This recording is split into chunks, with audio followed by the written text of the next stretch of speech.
Hi, I'm Sidney Brodie. It is my contention that black-on-black homicides in Durham and across the nation has never garnered the momentum and attention it deserves. Perhaps such attention would open the wounds of America's greatest shame in ways never before seen. And let's be very clear.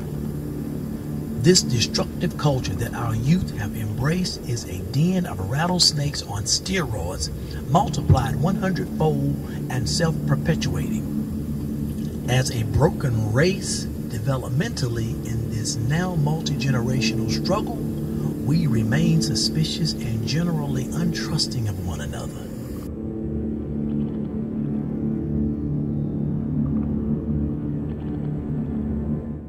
My son was shot on Queen Street, March the 25th of 1997. I was at work when it happened, so I got a call from my daughter to tell me that her brother had been shot, and for me not to get upset. So I go to the hospital and I found out that my son had been shot in the head, but he was still alive.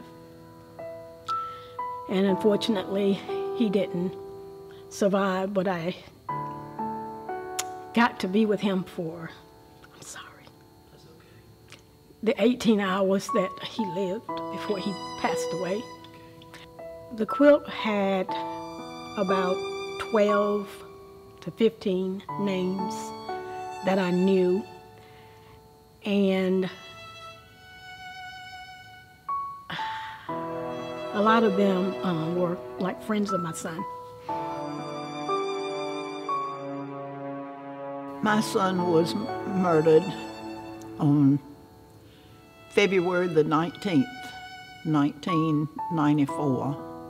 He was on his way home from his work out at the Sheraton hotel. He worked there, and he was coming home and had gone to off of Club Boulevard. He was taking somebody home. So I was told, I have no idea, but he was carrying somebody home, and when he came out, there was a group of boys that stopped him, and I understand at the trial that they said, "What are you doing here?" And he said, "Nothing."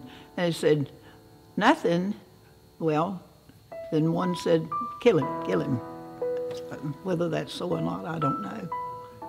So I encountered the quilt as part of my work with Religious Coalition for Nonviolent Durham.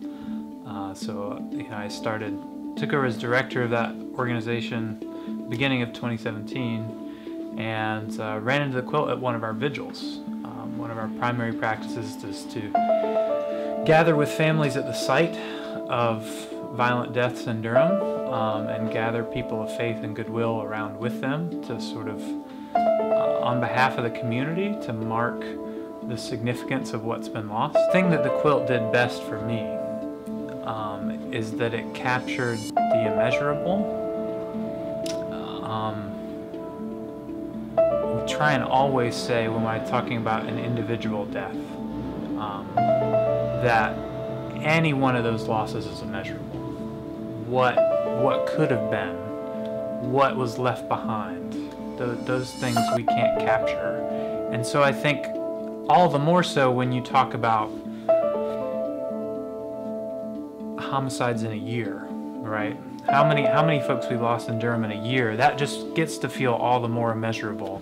So for me, standing next to the quilt and seeing this history laid out, these individuals wrapped together, representing the totality of what we've lost as a city, you feel like this captures it.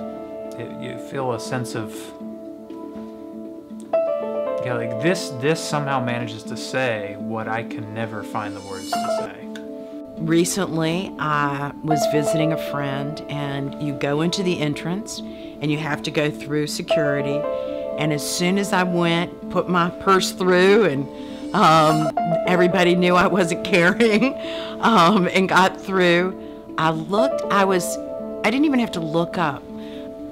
My vision was taken by this wall.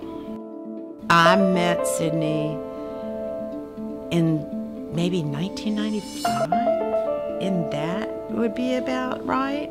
I know we had little kids. I knew I was a lot younger. So it's been decades. I didn't know about the quilt's history of. It seems like the quilt and the coalition have overlapped many, many times. But so my first time was first time meeting Sydney and his brother, and it was first time seeing the quilt, and it was not surprising to me at all, as someone who's been a musician, who's studied music, that a musician came up with this.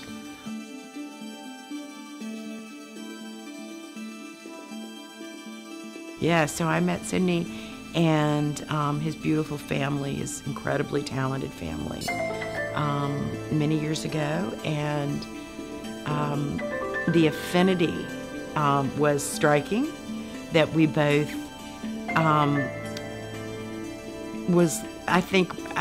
we both were touched in the same way, and we both were seeking to respond ethically and morally and spiritually to the injustice of violence in our community.